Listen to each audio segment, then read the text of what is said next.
अभी पढ़ाई ख़त्म हुआ थोड़ा सा, तो गुड्डू अभी आ गई है मेरे पास। मैंने दूध बॉईल करने के लिए रख दिया है, तो अभी मैं इसमें थोड़ा सा दही बनाऊंगी। दही ज़रूरी होता है, हम लोगों को ज़्यादा ही दही खाते हैं। और आज आपको एक स्पेशल चीज़ दिखाऊंगी। गुड्डू कुछ दिखाना चाहती है आप लोगों को। है गांव से। ये कहाँ से आए? ओके, ये टिक्की दीदी ने दिया है। तो टिक्की दीदी बरमपुर से कल आई ना, तो उन्होंने दिया है बीन्स। देखिए वहाँ का बीन्स कैसा है।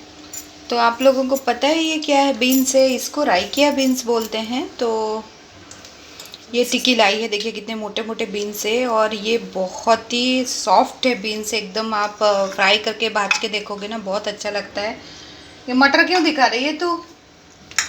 ये मटर और ये पतला कैरेट। हाँ, पतला कैरेट। तो अभी मैं थोड़ा सा बीन्स की भाजी बनाऊंगी, और गुड्डू के लिए थोड़ा सा मैं कुछ तो, हाँ कल आई थी टिक्की, आई थी। तो टिक्की गांव से आई है, तो टिक्की जो लाई है मैं दिखाती हूँ आपको। तो उसने बीन्स दिया है, और बहुत सारे दिए हैं कुछ ना कुछ, प्रॉन्स।